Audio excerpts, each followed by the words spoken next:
fraction x of your base stations. It means that during this off state, this low state, the traffic that was served by the x base stations you switch off must be served by the 1 minus x base stations that remain on. So it means that the remaining on base stations must serve their own traffic plus the spillover, okay, that comes from the other base stations. And the constraint you have is that the increased amount of traffic must be less than what you have in the peak hour, because you don't want to over-congest the system. Okay.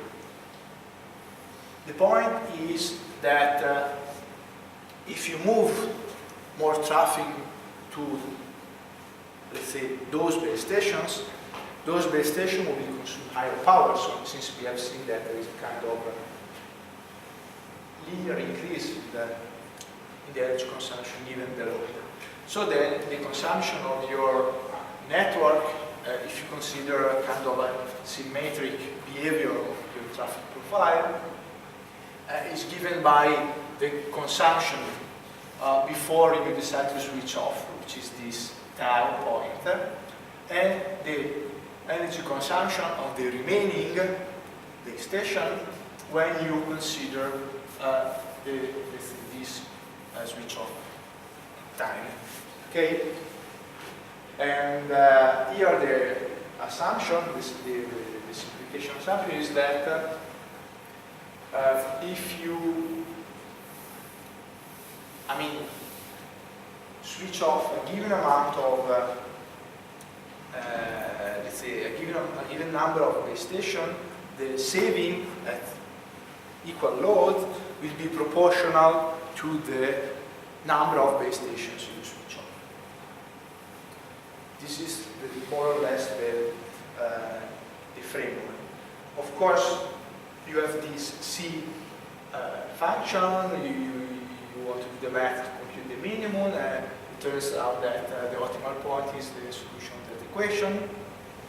And if you do the math, you will realize that the minimum working point, so the optimum tau that you have to choose to switch off your fraction of base station is given by the maximum of this area.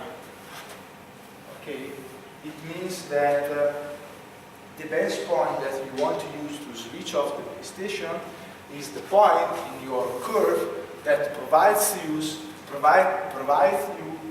let's say, the biggest rectangle that you can fit in that zone. Of course, these solutions that have the same area in the rectangles are equivalent in terms of energy regions, because what matters is the size of this rectangle. So basically what you can do is, given the profile that you have on your daily traffic pattern, you can decide when it's the best moment to switch off a given part of your base stations, just trying to fit let's say, the biggest rectangle that you can in this, let's say, switch off pattern. That's what you can do in theory. In practice, there is a problem. The problem is the coverage, because the previous model is just related on the number of base stations that you can deactivate. However, one guarantee that you have to provide to your network is that every time, everywhere, your network is reachable.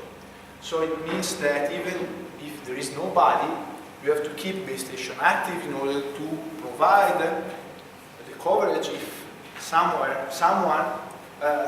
would like to issue a request of channel to your network. So what the author did is to imagine some possible patterns of some switch-off patterns, and the idea is the following. You have, let's say, the deployment pattern, which is, for instance, hexagonal, or it is Manhattan-like, And what you can do is when you switch off the base station, you increase the power of this one. Increase the power. The power is the same, but the coverage area increases, so you can cover this green cell. Okay. So they try to imagine some patterns, some switch-off patterns that provide anyway the coverage to your system. And they try to apply these patterns to a real scenario, and then I just want to give you an idea of the saving we can achieve. They consider this realistic traffic profile, which has typically two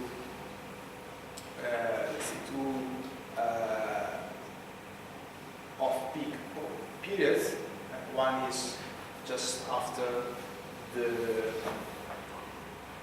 luncheon at lunchtime, and the other is during the night. And if you apply to this traffic profile the different patterns that I described you in the slide before, the saving you can achieve in terms of energy consumption are of these values, around 30–40%. So it means that if you run your network, let's say smartly, what you have is that you can save more or less 30 and 40% of the energy consumption that you have if you don't switch base station off at all. That's one point. So smart management is good. It provides you that amount of energy saving. However, if you consider that you can switch off the base stations, then something interesting happens when you deploy them. So now the question is, okay, usually networks are deployed just to serve the capacity, just to draw the capacity that is needed to serve users.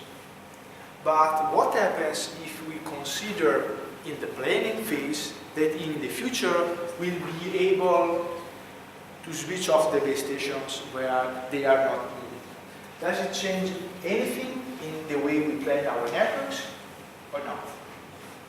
And other question, can we plan such a network? So can we plan a network which is so flexible that can follow the traffic variation, or the network that we are forced to plan is so stiff that there is no margin to have a network which is operated in a flexible way?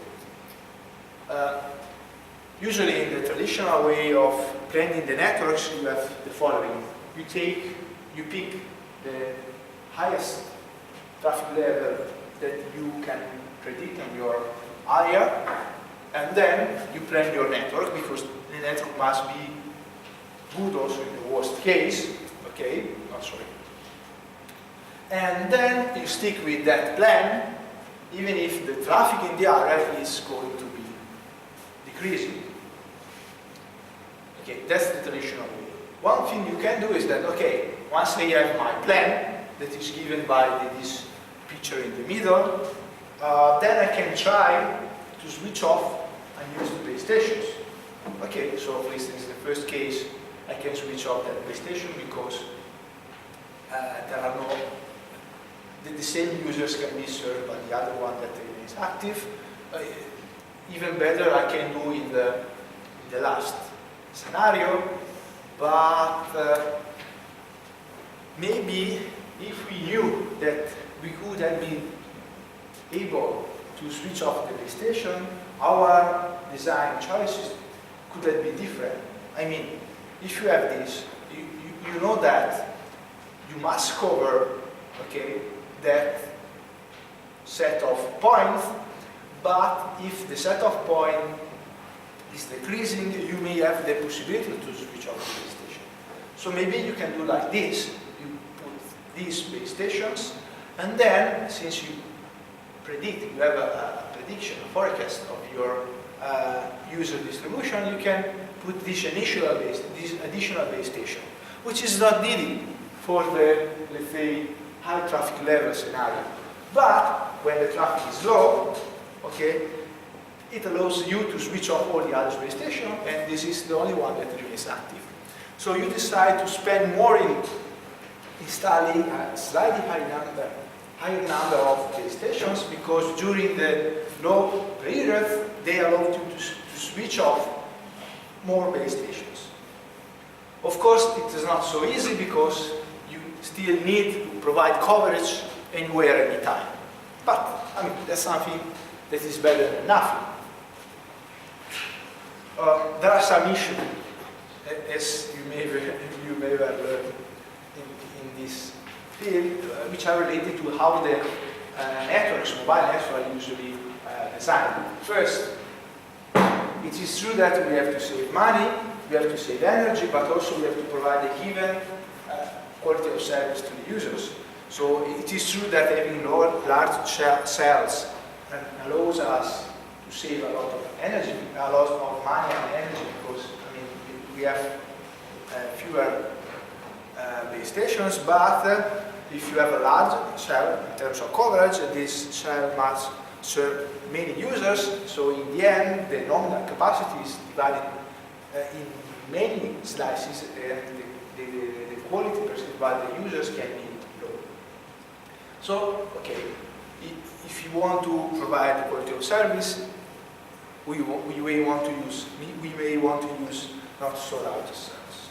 That's one point. The other point that you have in practice is the following. It is true that, in general, having more base stations requires to have many power sources in your network. But if you install many base stations, each base station is small. It must serve a limited number of users, so you may radically change the way you build your base stations.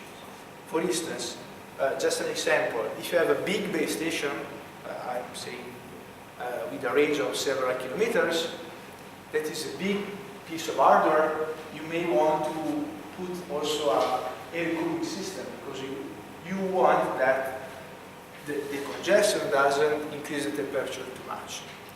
But if you consider a small base station, and with a base station which has, let's say, a range limited in, I don't know, 100 kilometers, then you may avoid to install a cooling system, air cooling system, because the congestion that you can experience on the base station is not too much. And so, as happened in your, let's say, I don't know, Wi-Fi access point, you don't have an air cooling system on your access point.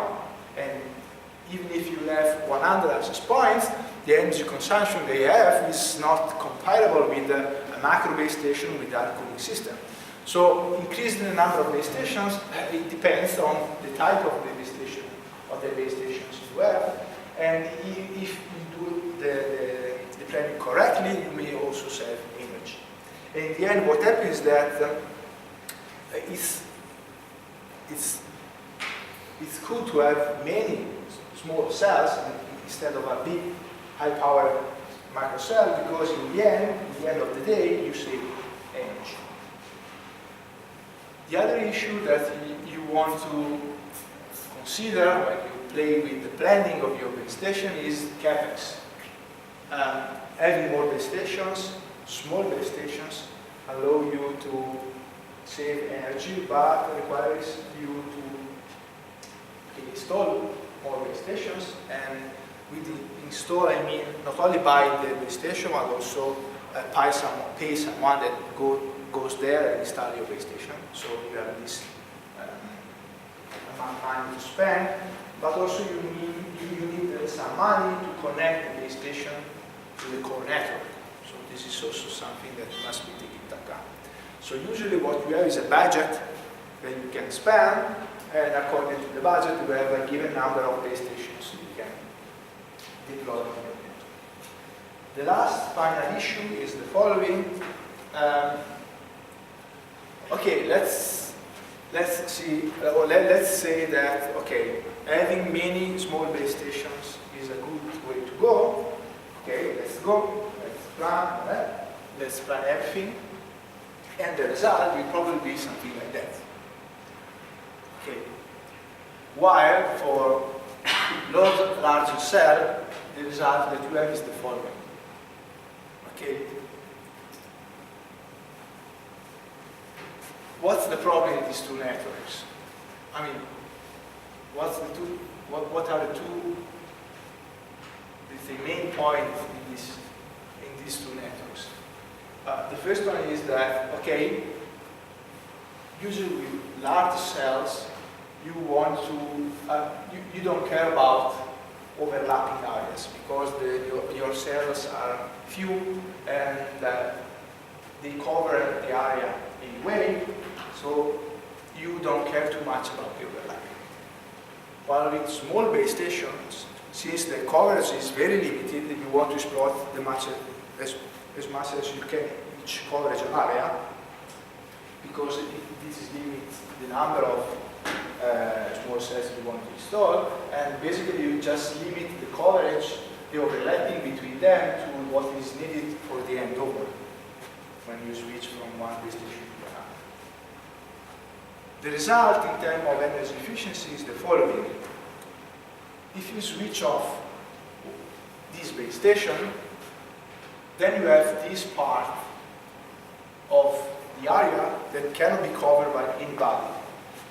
So if you do like this, basically you have in the end a network where you cannot switch off any base station because every base station is required to provide full coverage. On the other side, what you have is that if you switch off your base station, okay, the area where nobody can cover nobody is very, very limited. So the degree of overlap that you have with your network also influences the way you can save energy. So in the end, what we want is a flexible plane of, we want to plan a network which is flexible, that can adapt to different traffic patterns, to different traffic values, which are of course the one that your prediction system has predicted. And of course doing it requires to know what happens to your network in terms of number and location of the installed base station, the type of the installed base station, the power, the capex, the opex. So many, many things. And also we have that different places can have different traffic patterns. For instance, the residential area can have just two peaks, one at the beginning and one at the end of the day, while the business area can have just two peaks in the middle of the day, while during early morning and late night nobody is there.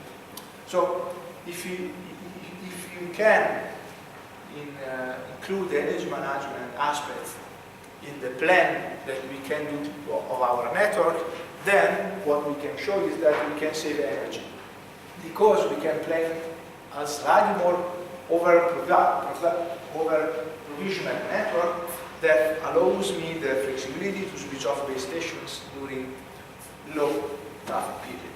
And just to have an idea of what we can save, this is an example taken from this paper, and the paper considers the availability of three types of base stations. One is a battery base station, then we have a small and let's say a middle one, and the other is a very small base station with different installation costs, consuming power, the power, capacity, and so on and so forth. And these are the interesting results, is that if, of course, the obviously function is the minimization of the overall cost, capex, plus a way to drive the OPEX expenditure. So the value beta basically gives you an idea of the weight you want to do to capex or OPEX. And then if you don't consider OPEX, you just play mean CAPEX, so mean number of base station deployment, you come out with this result. So you have these features. If you have a beta equal to 1, you have this result. If you have beta equal to 10, so everything is moved to the OPEX side, you have this other result. The interesting thing is that the OPEX expenditure that you can have during an operational life of 14 years, they change a lot. So if you plan the network considering the OPEX expenditure and the fact that you can switch on and off the base station, then the energy saving you can have in the OPEX is much higher. Of course, it means that you have a little increase of the number of installed base stations, so a little increase in the CAPEX spending. And the other thing which is changing is the type of base stations. Of course, this is strongly related to the configuration settings that you provide as input. And here I think that you cannot see anything. But I mean, I can give you the slide so you can go over. And the idea that you can see here is that in the CAPEX planning, you basically place a big base station to cover everything, because it's what is more convenient in terms of expenditures in investment of your network. But of course, I mean, this big base station makes your network stiff, because either you have it or not, and if you don't have it, you have a lot of holes in your network. While in these two scenarios that you should be able to see, you have also these middle range base stations that when you're and you have this middle size base station that you play with when the traffic varies from high load to low situation. But you cannot see it, so sorry for that. That's all for the energy radio planning. So, two things. If I switch off the base station, I can save energy, but I have some limitations. First. Second, if I want to efficiently switch off base stations, I have to plan a network which is designed to be switched off. Otherwise, the margin I have to switch off the base station can be huge. So the point is the following. These energy saving mechanisms, they are nice, they work well, they are available in many commercial products, but the only thing they can do is exploit the spare capacity. And they say the energy saving that you can have from 20 to 40% as we have seen, but they are strongly, let's say, limited by the full coverage constraint. And so the result is these two planning approaches. When you have low traffic densities, then you want a layout which is driven by the coverage, okay? And so you want to fully exploit the overlap between the base stations, okay? Because you want to switch on to have in an on state the fewest number of base stations possible. During the high traffic density, the only thing you can do is to increase the density of your network by switching off on many base stations. And so you can provide more capacity to your system. So given these two behaviors, in the end you can activate your energy saving mechanism only when the traffic is low, in the scenario where you expect to have high traffic densities. So, and basically you can exploit the redundancy given by the high number of base stations that you use to provide more capacity. You can exploit this overlapping when the traffic is low in a scenario where you expect high traffic. That's the only point you can have to switch off your base station. Because here, when you have low traffic, when you expect to have low traffic, you don't have the freedom to switch off the base station, because if you don't have traffic, you plan your network for the coverage, and if you plan your network for the coverage, you have limited overlap. And if you have limited overlap, you cannot switch off the base station, because every base station is needed for the coverage. How can we improve this situation? This situation can improve if we consider this. Actually, if you have wait, step back. Things can do even worse, because when you plan this network for full coverage, basically no base station can be switched off because it is needed for the coverage. And what we have in the future is that the trend is to install many small base stations, and installing many base stations gives us even little room to switch off the base station, because the overlapping will be much less than what we have in the main constraint. So if you don't do anything, the risk is that in the future our network will be so stiff that there is no room to switch off the base station. So the points that were mentioning before to go beyond this paradigm, with these NCCP paradigms, are given by these two points to reflect now. The first is that in order to provide coverage, if you think about it, you need little information, because we have just to provide a way, a signaling service that allows a user to issue a service request. That's it. You don't have to provide a full stack base station. We just provide a way for the user to signal the fact that he wants to connect to the network. And of course, on the other side, we have just to provide a very limited service, a very limited paging service, so that the users can be informed if somebody wants to connect to it. That's just a little piece of information that you need to provide a ubiquitous coverage constraint.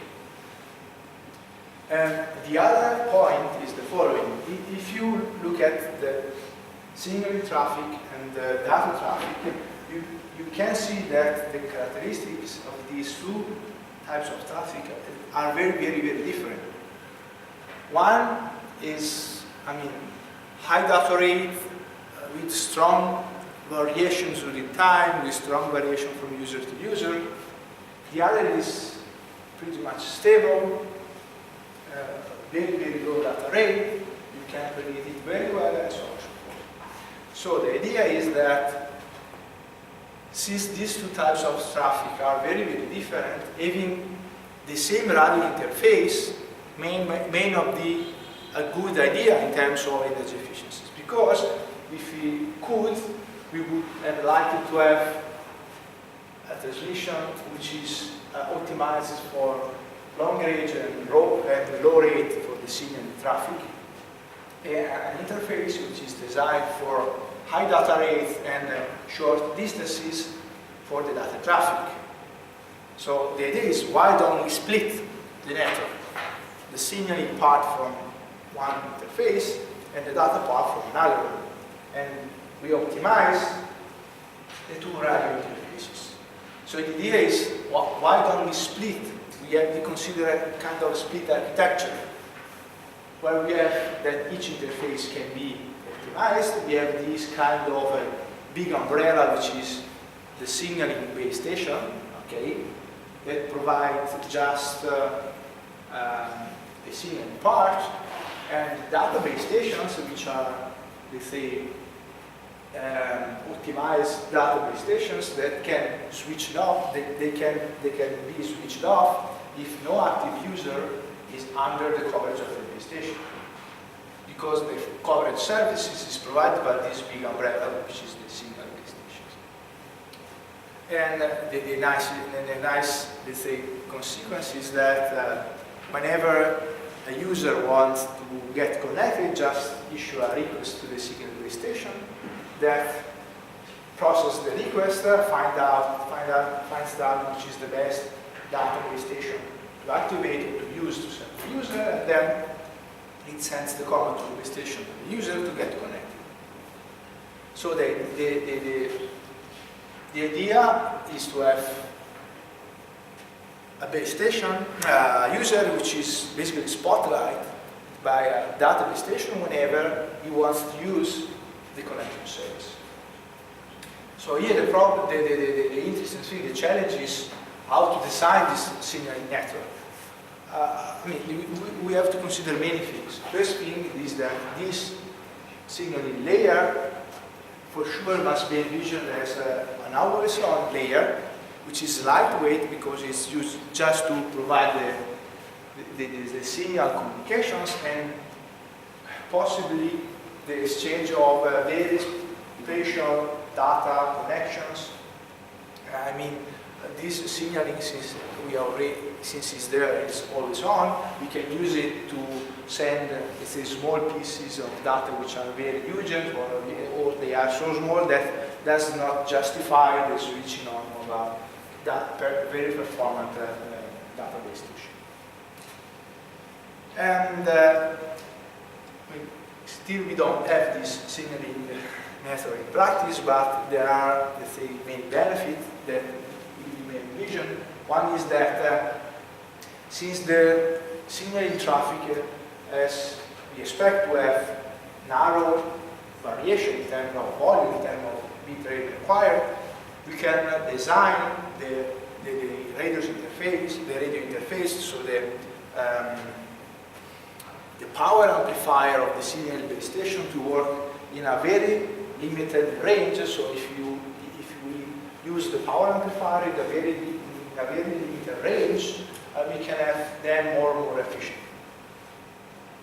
The other, let's say potential advantage is the fact that we can reduce the signal overhead when the traffic is low, because one of the problems that we have in the current networks is that the amount of signaling that we want to, we have to use in our network is just slightly dependent on the traffic load. So there is a kind of basic line of signaling that you have to maintain disregarding the traffic level. So if you have this, let's say, architecture split, basically what you can have is to avoid this overhead, because the database station will just be used to serve the users, and they are needed, they will be switched on. Another thing that it is interesting is that having the signaling part on a different network, on a different radio interface, actually reduce also the interference on the database stations, because they don't have the interference coming from the signaling traffic. So potentially it has many advantages from the signal point of view, but also from the data point of view, because it simplifies handover, because you don't have, I mean, since the signal base station is the same, you make an handover only if you change the signal base station where you are associated to have. Since these signal base stations are designed to be very large, the number of handovers will be less. Then also it facilitates the heterogeneous network, since the signal is accompanied by ground. The type of database station you want to put in your scenario is less important, because, I mean, everything is driven by the signaling layer. And finally, an interesting consequence is that you need less of the over provisioning, since the network is so flexible that it can follow the traffic variation during the space, in the space and time much better than traditional network. Of course, since there are no free meals, you have a lot of technical challenges to solve before every need. One is resource management. In the traditional network scenario, what you have is that the user basically receives a service from the same base station he used to request a service. Here you have that the base station that provides you the service is different from the single base station that you use to request the service. And this it has two big consequences. One is that you have to estimate two channels, one with the single base stations and the one with the database station. And the database station could not be on, so you may want to predict what you will have if you switch on the base station. So it's much more difficult to get an idea of the quality of the channel. And the other problem is in terms of intelligence. So in the previous, in the traditional way of planning the networks, you don't have choice. So if the user requested the service at this base station, that will be served by that base station. But here you have more degrees of freedom. You have to understand which is the best base station to serve the user. If it is a base station which is already active, and this is good because it allows you to don't switch on a base station, or if the best way you can do is to switch off a new base station because, for instance, the old ones are too far away or too much congested. So you need to be more, you need to be smarter. Another challenge to be solved in this scenario is the content awareness, because given this separation, you have to know better the status of your network. For instance, you have to know which are the on-base station, which are the off-base station, which are the congestion at each base station in order to select the best one, and so on and so forth. You need to know the device capabilities. For instance, if you know that,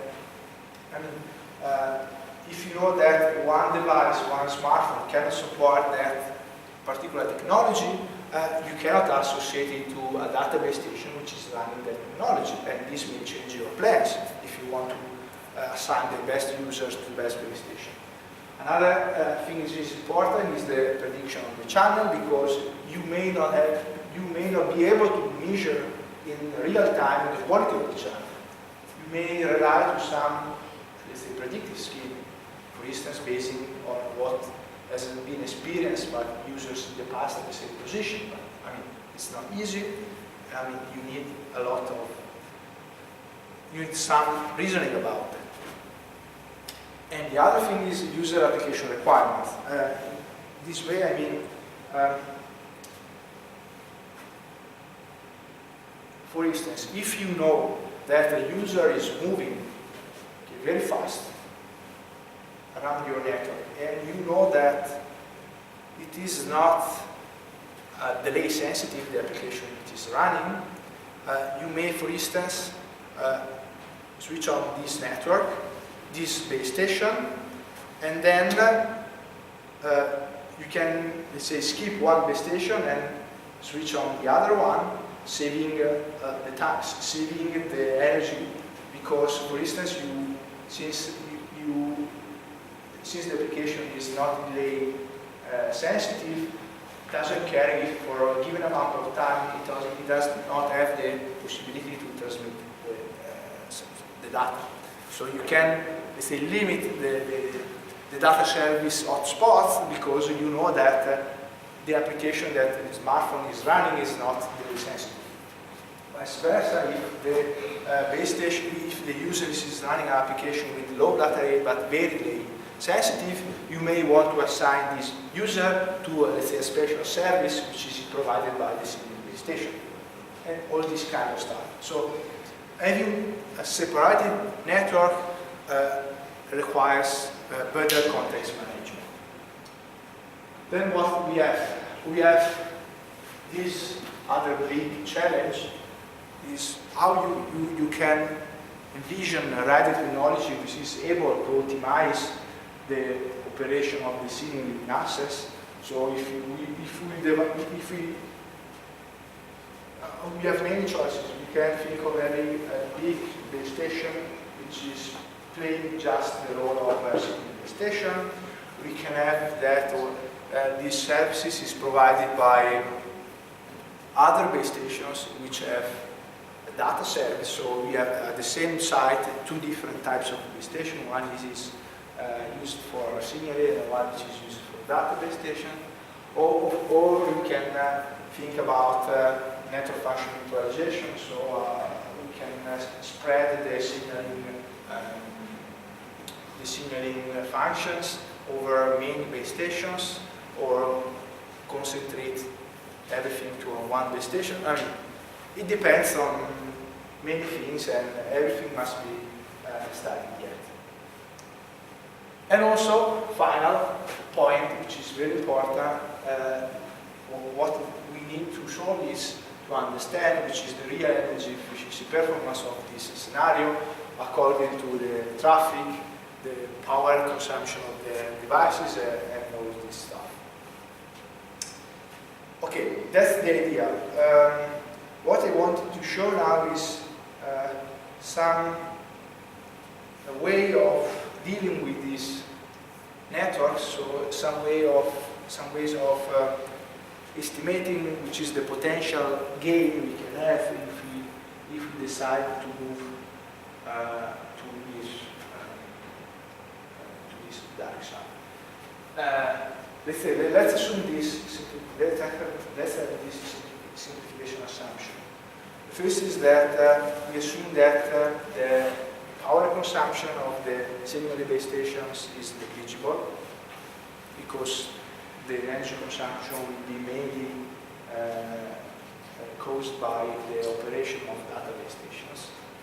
On the other side, let's assume that we have, in order to balance, in order to be fair, so if we assume that something is negligible, let's operate the data base station with the full stack, so we are estimating the power consumption of data base station. So let's assume that data base station are full stack.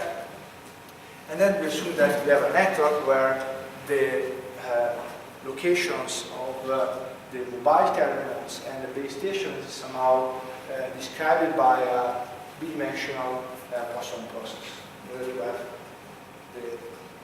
a network which is not too regular.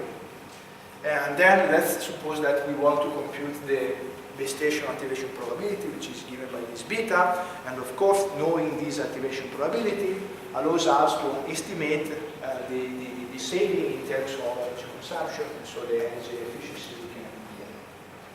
A first rough model is kind of Poisson model.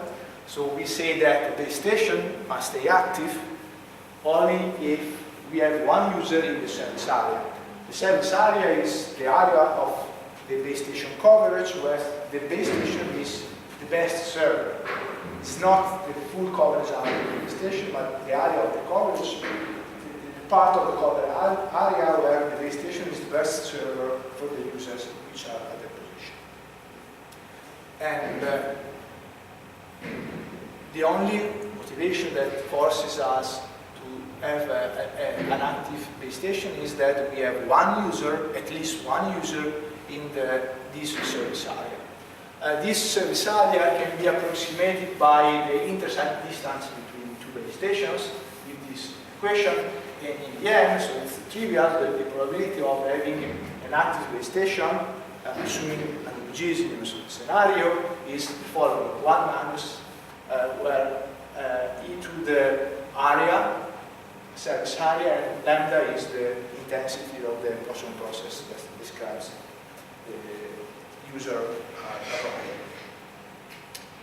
But what you have is that, okay, the model is reasonably reasonable, but it misses one important thing. Is that this important thing is that the coverage area that you have in a cell is usually larger than the service area. Because even if this base station, it is not base server here, this base station is not base server here, because in this specific point there is another base station which is closer to the user. Anyway, the signal that is coming from that base station can be received. And so we can explore this overlap between the coverage of the base station to save energy, because if you think about it, we can switch off the base station if no user is in the service area of the base station, or if the users which are in the service area of the base station are in the coverage area of another base station which is in the neighborhood. So I can switch off and my users can be served by another base station. We are just to model this overlapping thing. I don't go into the details, but just giving you a pointer, so you can, if you're interested, you can go. I forgot to put the reference, but I need to include it through the finest version of the slides that I can provide to you. This, what you are interested in is that given your service area, which are the parts of this service area which are covered by key neighboring base stations. So for instance here, I know that this is my base service area. Okay, this is my service area. And then I have this part which is covered by just one neighbor. This part which is covered by 2 neighbors. This part which is covered by 3 neighbors. Okay, if I know everything, I can compute the switch off probability. This formula, which is coming from result in the integral geometry theory, basically gives us the fraction of the service area which is covered by exactly k neighbors. And this is a function of the area in terms of square meter and the perimeter of the area. So it doesn't, let's say the shape of the area doesn't count, just area and perimeter, provided that the shape is complex, of course. And if we know the part of the area which is covered by k, you can compute this probability. So that is the probability of switching off a user in that area which is covered by k neighboring base station, which is equivalent to the other. Given this pk, we can compute the activation probability, which is given by this formula, which is kind of a sum of the probability of disjoint events. So if there is no user in the area which is covered by nobody in my neighborhood, if there is no users in this very sensible area, and we have one user in the area which is covered by just one neighbor, with the probability that that neighbor is activated, and so on and so forth. The probability of not having users in the area with no neighboring coverage times the probability of having no user in the area which is covered by one neighbor times the probability of having at least one user in the area which is covered by 2 times the probability that those 2 neighbors are active, and so on and so forth. This kind of enumeration of the possible cases, which is given by this recursive formula. Then you can solve it, and having the beta probability, okay, which gives you the probability of switching over base station. Just to give you an idea of the numbers we can have, what we consider is 2 possible scenarios. One was in 2010, one was in 2015, and the other is 2020, where what you have is a different traffic densities and a different layout. So in the past we were based on macro cells only, while in the future we are going towards smaller cells. And these are the characteristics of the cells we consider in the experiment, which are given by, I think they are taken from the Earth project. While here, of course, we consider that each user has 2 megabit per second demands, because we want to convert megabit per second over square kilometer in number of users over square kilometer, which is the intensity of the person. And what we have in the end is this kind of results. Let me just explain a little bit what we have. And here you have, if I can, let me see if I can see the pointer. Okay. Here you have the traffic profiles during the day. Okay. Traffic profile during the day. Here you have the prediction of the second model based on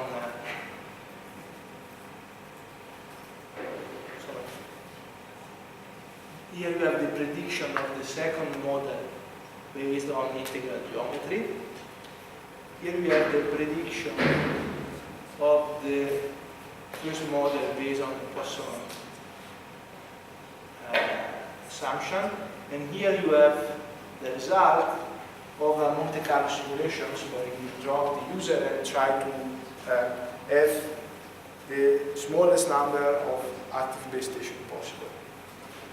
And you can see that the Poisson model tends to overestimate the activation probability because you don't consider the overlap.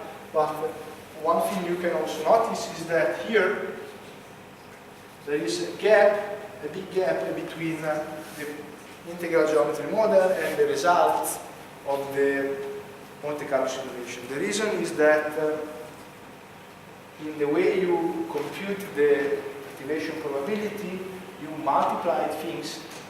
So multiplying things means that you assume that the activation probabilities of different base stations are independent. But if you consider a scenario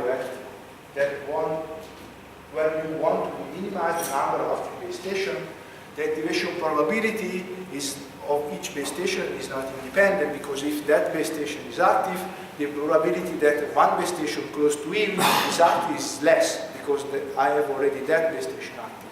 So imposing this minimization of the number of base stations actually breaks the independence.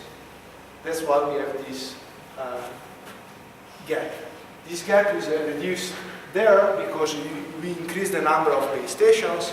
So this, let's say, break in the independence is much less great. So in this scenario, when we have a lot of users and a lot of base stations, you see that the Poisson process is overestimating what you have in reality. This is more or less all. I have just one last thing, which is more, let's say, a thing that I want you to, I want to bring you to reflect on this, just because you can think this, how best algorithm to manage a set of base stations in terms of energy efficiency must be devised, must be designed, is not so trivial, because you may have counterintuitive results that when you see them, you see, the reason of this is simple, but let's say predict the result is not so easy. Let's have this just small example, is 3 slides. So let's suppose to have this problem. We have users that are coming to our network, split architecture, and then we have to decide which is the best database station to be used to serve the user. Let's assume that, as we have typically in the traffic, that the user must download a fixed amount of data, fixed length, data length. And of course, if the data rate you provide to the user is high, the required time will be low, and vice versa. The question is, which are the best strategies that you can adopt to select the best base station to serve the user? The first one can be what we can call what's the best for an energy-aware network. So if the network wants to save energy, okay, the best thing, the most intuitive thing I can do is, okay, there's a user coming, I have a given set of active base stations which are already active. I don't want to switch on a base station because I want to save money and to save energy, and so I decide to assign the user to an already active base station. On the other side is the best thing you can do for the user throughput. For maximizing the user throughput, what you can do is I assign to the user the best base station possible. If the base station is off, I switch it on. This is the strategy that makes the user happy. Okay.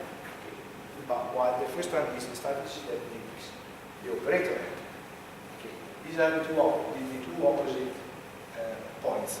Let's consider a kind of solution in between, as we are used to do as engineers.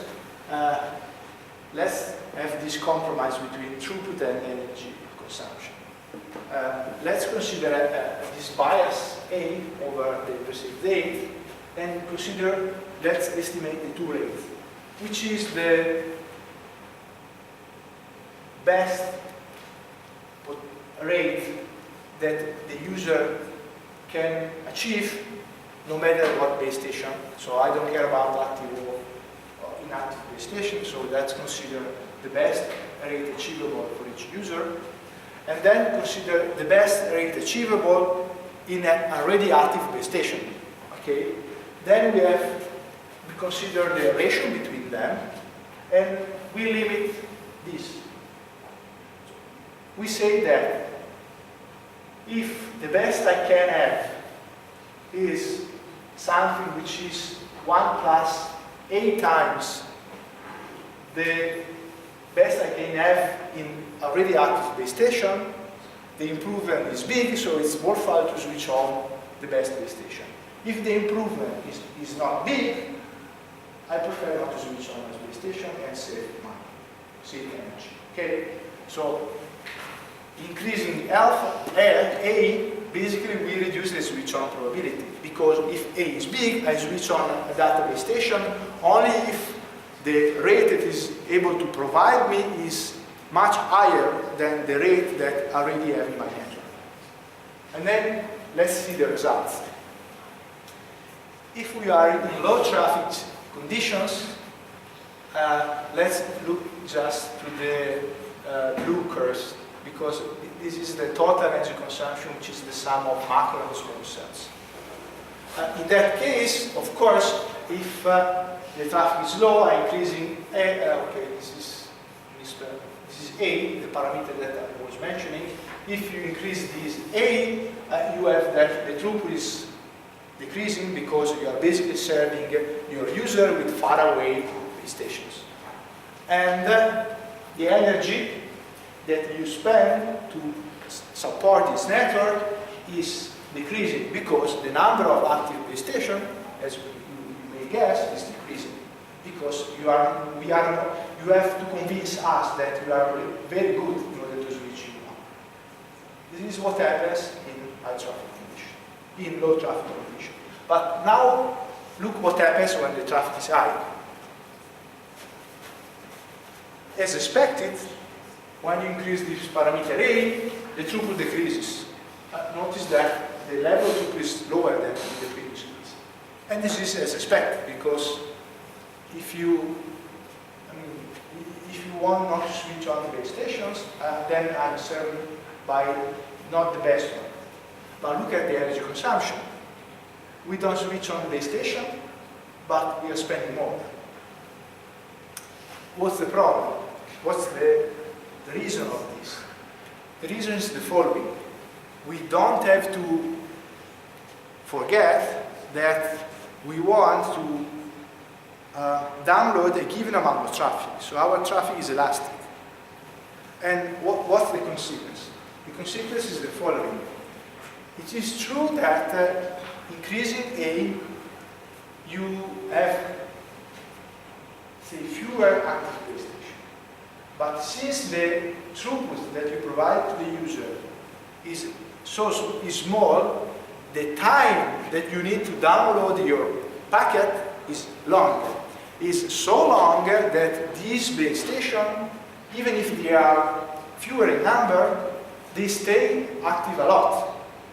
So in the end, you don't save money, you don't save energy, but you spend more energy because you basically have, it is true that you have fewer active base stations, but those base stations are basically always on.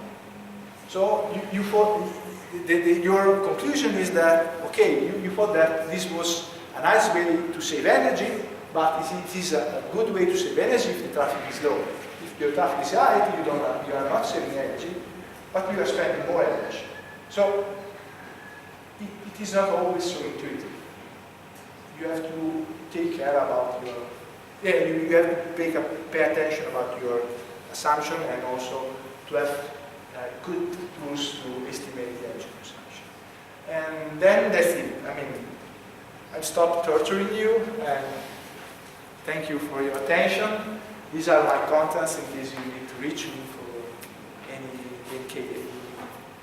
question, any email, and then if you have questions, you are more than welcome. Questions?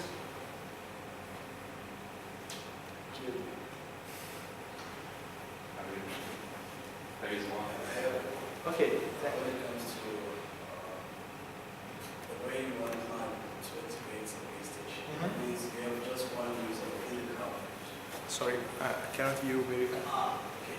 Okay, good. I'm asking like, you say now within the coverage, if you have one user, in order to use the traditional approach, you have to just simply integrate that base station with that coverage.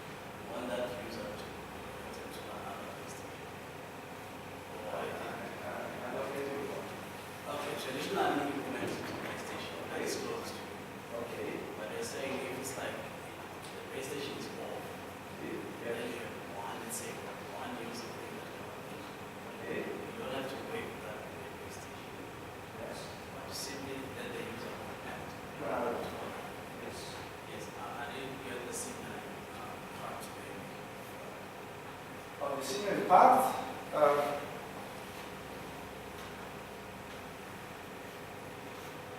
the signal part is basically, I mean, you mean in the split architecture? Yes. I mean, the signal part is the same. Okay. But in the split architecture, you save energy when you have user variation. I mean, for a single user, if you have just one user, there is no point in having the system. Because if the user is always there, you know that the user will be always there, and that's it.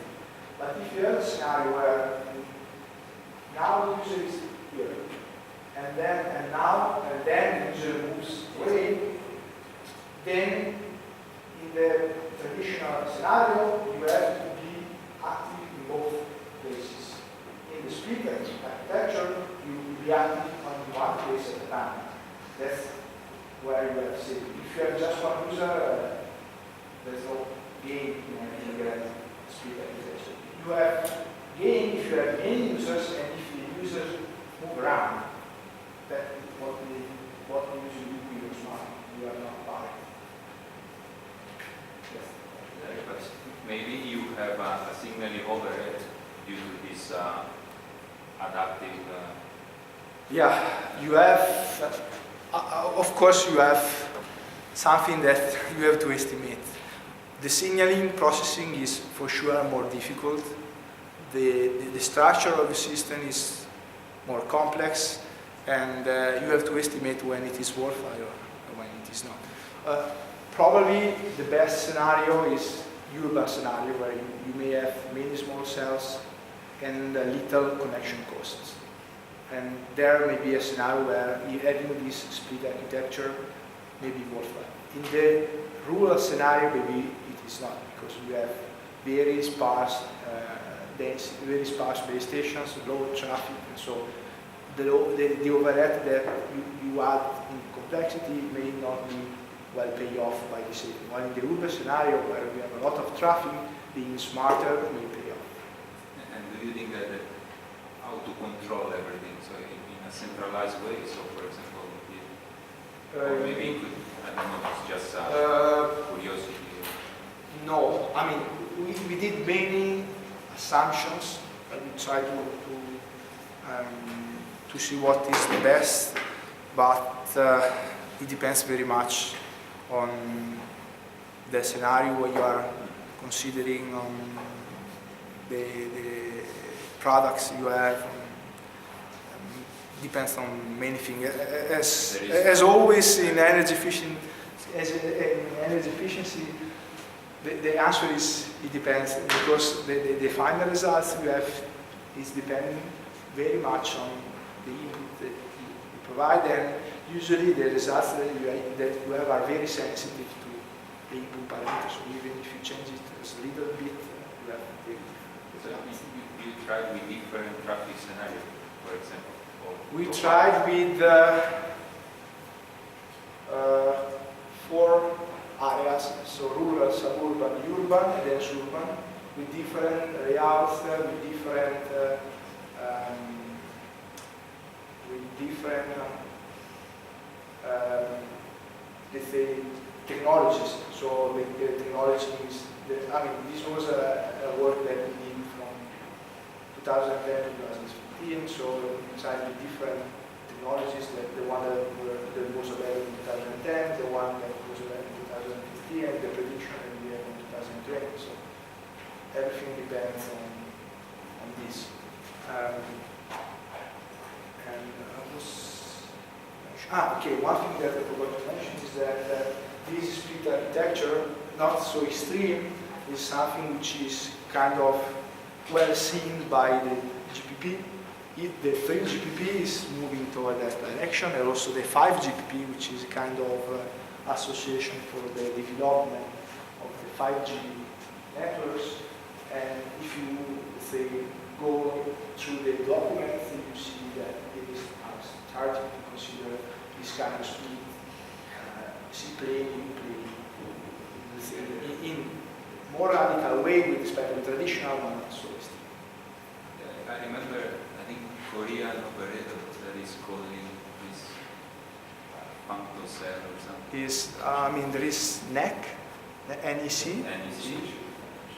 that is talking about phantom cells, and also there is Huawei, which is working on this concept, and that's it.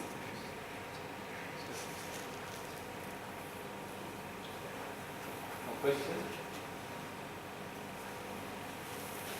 Actually, I'm wondering with all these technologies, we don't care about cooperative communication or Cooperative? Yeah, I mean, cooperative, your point is that if you switch off the stations, you don't have nobody to cooperate. no.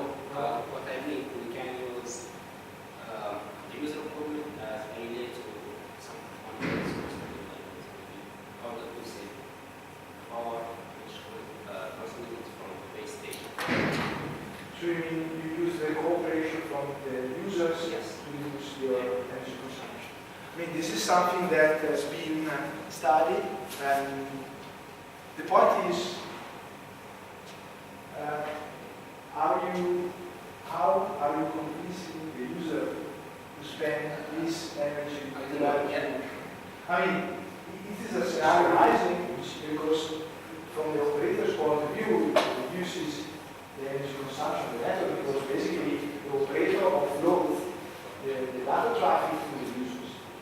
The point there is to convince the users to take care of this increasing the energy consumption, and that can be some sort of incentive. For instance, if you take care of, let's say, disseminating my data. I will discount you on your flat, or I can provide you better priorities or better, let's say, quality of experience when the network is congested. I mean, somehow it's something that can be, I don't see any obstacles in applying this solution, the cooperative solution in this speed architecture. But there will be probably, if I got the question correctly, he's talking about the users helping this Yes. coverage gap, and there will be the question of there would need to have some kind of compensation for these users. Yes, incentives. But there's, for example, there will be public safety UBs. Okay. They are meant for authorities for public services, and they wouldn't require any incentives because they are designed to. I mean, for instance, you can imagine buses that moving around and then they basically cache what they receive and then disseminate through the path in that sense. That is in the sense that they are just used as relays if there is no coverage. Yeah, it's the operator that must convince the municipality to install their equipment on the cars of the public transportation. I mean, it is always a matter of convincing someone to install something which is yours in his devices. If you have a good business model to convince someone that what the favor that it does to you is convenient also for him, then it is something that can be spread. If you don't provide convincing incentives, the experience that I had is that they are reluctant to help you. I mean, but I don't know if but the question is in the sense that do we need something by doing this in terms of... of course, I mean, you mean... What I mean, I think some people studying this type of communication, and I'm wondering why it's not included in 5G. Is there any drawbacks? You answered one, maybe the subscriber doesn't accept to transfer something, but as studies, I think some people do that. Yeah, I mean, there are studies that they have good results, but I think that one of the main problems is that only people use their markets. I don't know, yours, my smartphone actually lasts one day. And I'm really concerned about the energy that they have in my body. I don't know. So I'm really reluctant to give away my battery, because maybe at the end of the day it might be critical for me not having battery. Maybe for you it's other. I mean, it depends on the customers.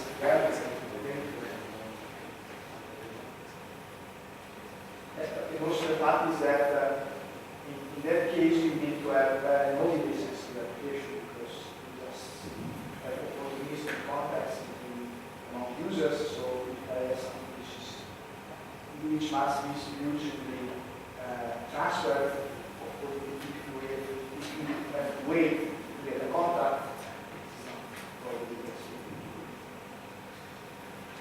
And then there's also a complication due to the fact that you have multiple copies, you have to understand if the copy that he has is scaled or is fresh, and it's not easy to have this kind of cooperation from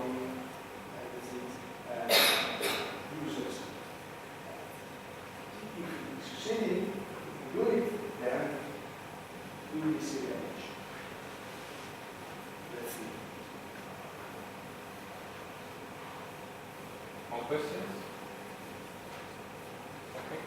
Thank you.